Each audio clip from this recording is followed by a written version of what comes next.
Hola queridos centinelas, sean bienvenidos a la 11ª lección de este segundo trimestre, titulada El llamado de Jesús. El texto clave de esta semana lo podemos encontrar en Lucas capítulo 6 versículos 12 y 13. Dice así: En aquellos días él fue al monte a orar, y pasó la noche orando a Dios, y cuando era día llamó a sus discípulos y escogió a 12 de ellos, a los cuales también llamó apóstoles. La lección de esta semana aborda el llamado a los 12 discípulos y el sermón del monte que Cristo predicó inmediatamente después del llamado. Algunos discípulos habían estado con Jesús desde el principio de su ministerio. Sin embargo, es bueno resaltar que Jesús se tomó poco más de un año a fin de completar la elección del grupo. Aún siendo Dios, Jesús no usó su divinidad con el objetivo de seleccionar a los discípulos. Él se pasó una noche entera en oración a fin de que el Padre le mostrara a quienes debía escoger. Jesús estaba dispuesto a dar inicio a un movimiento que cambiaría el mundo, y para esto quería tener la seguridad de que iba a elegir a las personas correctas. Inmediatamente después del llamado a los 12 discípulos, Jesús comenzó a exponer los principios del reino de los cielos, que debían formar parte de la vida de las personas que aceptaran a seguirlo. Aquí existe un poderoso mensaje. El llamado a seguir a Jesús siempre viene acompañado del llamado a servir a la humanidad.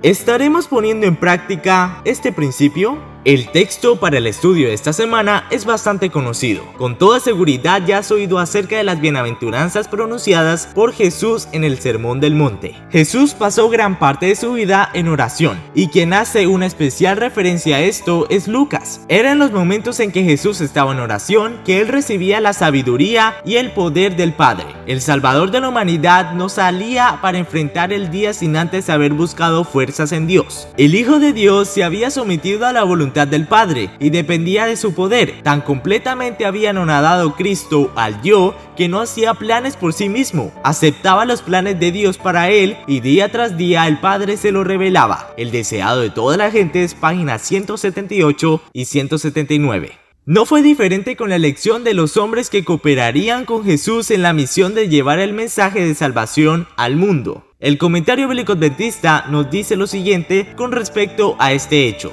la nominación y la ordenación de los 12 fue un evento de gran importancia en la misión de Jesús. Juan el Bautista había proclamado el inminente establecimiento del reino de los cielos, y Jesús había repetido este mensaje en el inicio de su ministerio. El reino que Cristo había establecido en su primer advenimiento fue el reino de la gracia divina, cuyo rey era él mismo. Sus súbditos eran aquellos que lo habían recibido y creído en su nombre. Su dominio era el corazón de ellos. ¿Qué privilegio fue para los discípulos pertenecer al grupo de los escogidos? ¿Conoces el nombre de cada uno de los integrantes de este equipo? Te invito a buscar en tu Biblia Mateo capítulo 10 versículos del 2 al 4 para conocer la lista de los que fueron convocados por Jesús. Dice así: y los nombres de los 12 apóstoles son estos: el primero Simón, que es llamado Pedro, y Andrés su hermano, Jacobo hijo de Zebedeo y Juan su hermano, Felipe y Bartolomé, Tomás y Mateo el publicano, Jacobo hijo de Alfeo y Lebeo, por sobrenombre Tadeo, Simón el cananista o el celote, depende de tu versión, y Judas Iscariote, que también le entregó. Entonces la lista de los discípulos es así: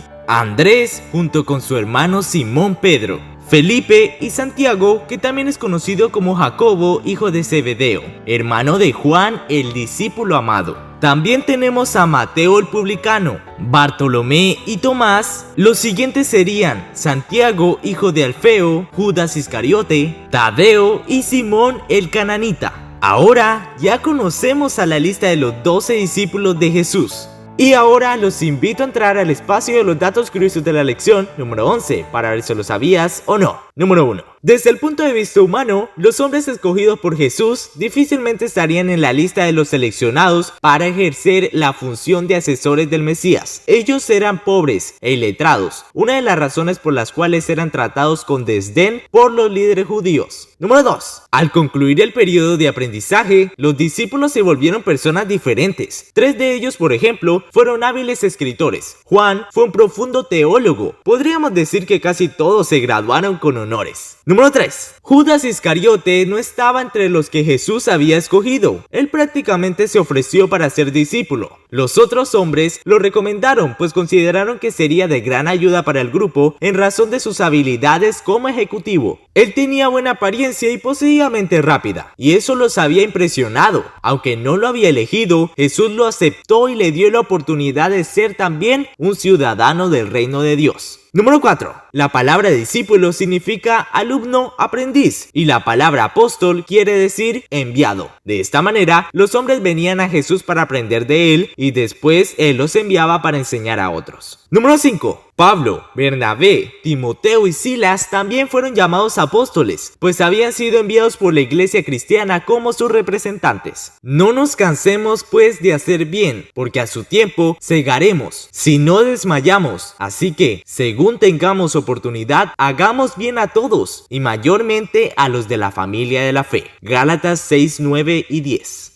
Cuando Jesús escogió a sus discípulos, Él conocía sus dones y talentos, también sus debilidades. ¿Cuáles eran algunos de estos defectos o áreas en las cuales los siguientes discípulos necesitaban realizar cambios? Si Jesús estaba dispuesto a confiar el mensaje de salvación a gente como esta, ¿por qué no lo haría igualmente contigo y conmigo? Todas las personas que deciden entregar su vida a Jesús sin reservas pueden llegar a convertirse en buenos discípulos. Más de 2000 años atrás, al pie de una montaña, Jesús escogió a 12 seres humanos para que lo ayudaran a inaugurar el reino que Él había venido a establecer, el reino de la gracia, nombre por el que mucho más tarde fue conocido. Se inauguró en aquel día y todavía hoy seguimos recibiendo sus beneficios. El Sermón del Monte que Jesús predicó después de haber escogido a los 12 discípulos expuso de manera muy clara la constitución del nuevo reino de Dios en la tierra. Este nuevo reino fue establecido sobre la base del amor abnegado y la devoción a Dios y al prójimo. Los discípulos no conocían este reino en esta época, sin embargo, fueron escogidos para cumplir la más grande de todas las misiones que le hayan sido confiadas a un ser humano. Esta misión transformó vidas. En la actualidad, Dios continúa llamando a las personas que quieran llevar una vida infinitamente más significativa de la que están viviendo hoy. Él concederá a todos aquellos que acepten su llamado una nueva manera de vivir, un nuevo camino para seguir en el mundo. Gentilmente, Jesús está mirándote y llamándote.